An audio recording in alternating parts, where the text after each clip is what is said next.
Di tengah semua kekacauan dan keputusan besar yang sudah diambil, Salma mulai merasa ada ruang kosong yang sulit dijelaskan. Di tempat tinggal barunya yang jauh dari William, jauh dari segala kenangan, ia mencoba menjalani hari dengan tenang, namun bayangan tentang masa lalunya tak benar-benar hilang. Entah karena rindu yang terpendam atau luka yang belum benar-benar sembuh, Salma sempat bermimpi tentang William. Dalam mimpinya, ia terbangun dan mendapati William sudah ada di tempat barunya, duduk tenang di dapur kecil dengan senyuman yang dulu pernah membuat hatinya luluh. Membawakan sarapan spesial, makanan favorit Salma, lengkap dengan sentuhan penuh perhatian. Namun ketika ia benar-benar terbangun, perasaannya kacau. Ia mengira itu hanya mimpi.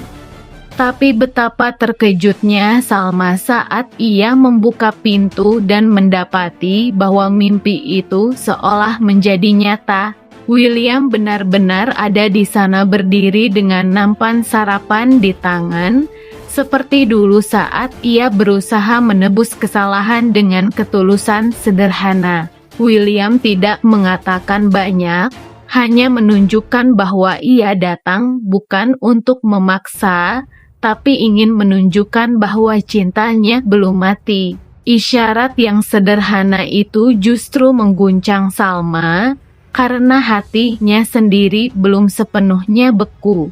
Namun ia tahu, perasaan rindu tak bisa menjadi alasan untuk kembali kepada cinta yang pernah menyakitinya. Di hadapan William yang tampak tulus namun rapuh, Salma memilih diam. Ia menerima sarapan itu, tapi bukan sebagai tanda membuka hati kembali, melainkan sebagai bentuk penghormatan terakhir bagi kenangan yang sebentar lagi akan ia tinggalkan sepenuhnya.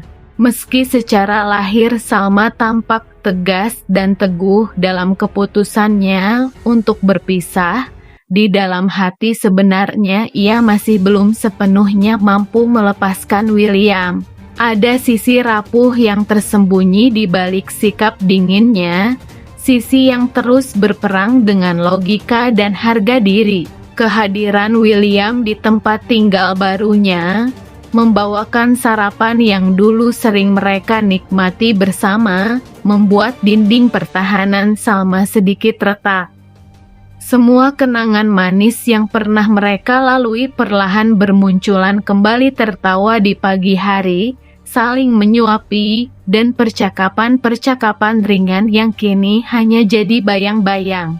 Salma mulai menyadari bahwa hatinya belum sepenuhnya sembuh. Ada bagian dari dirinya yang masih tertinggal di masa lalu, yang masih mengingat William bukan hanya sebagai pengkhianat, tapi juga sebagai seseorang yang pernah ia cintai sepenuh hati. Namun, perasaan itu bukan berarti ia siap kembali. Justru karena luka itu masih ada, Salma semakin menjaga jarak. Ia tahu, jika terlalu larut dalam nostalgia, ia bisa saja kembali terjebak dalam siklus yang sama, memaafkan, berharap, lalu kembali disakiti.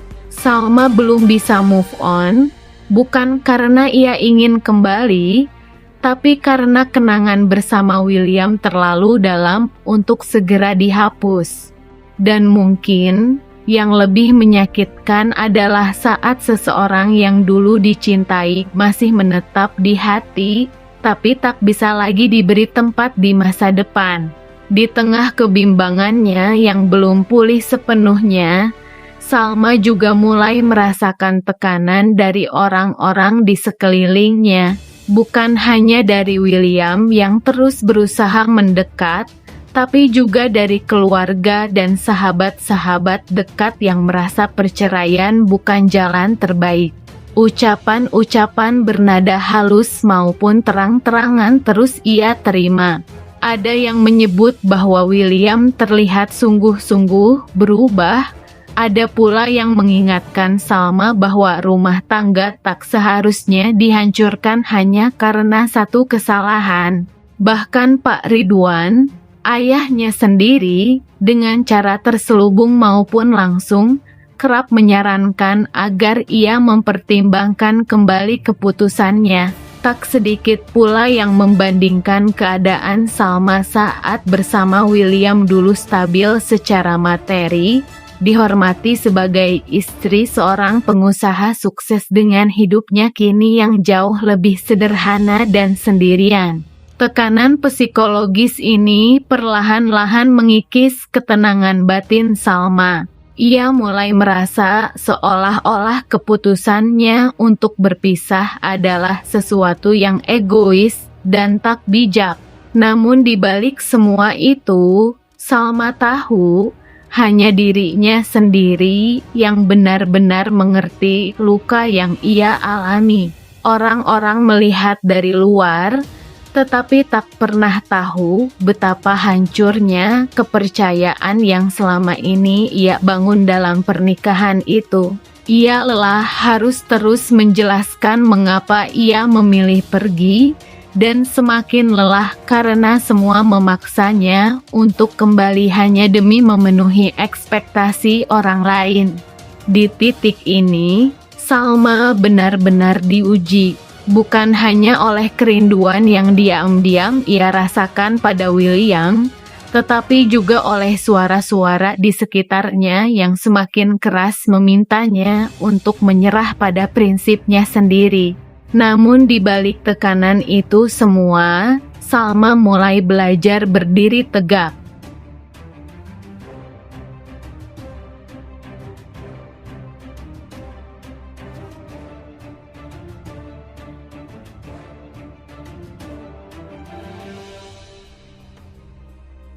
Meski hanya sedikit. Beberapa hari kemudian, Salma menerima kabar bahwa ibu William ingin menemuinya. Meski sempat ragu, Salma akhirnya datang menjenguk ke rumah sakit. Pertemuan itu pun berlangsung penuh keharuan dan emosi. Sang ibu, dalam kondisi yang rapuh, menyampaikan keinginannya agar Salma mempertimbangkan kembali keputusan cerainya, bukan dengan tekanan, tetapi dengan air mata dan kenangan masa lalu.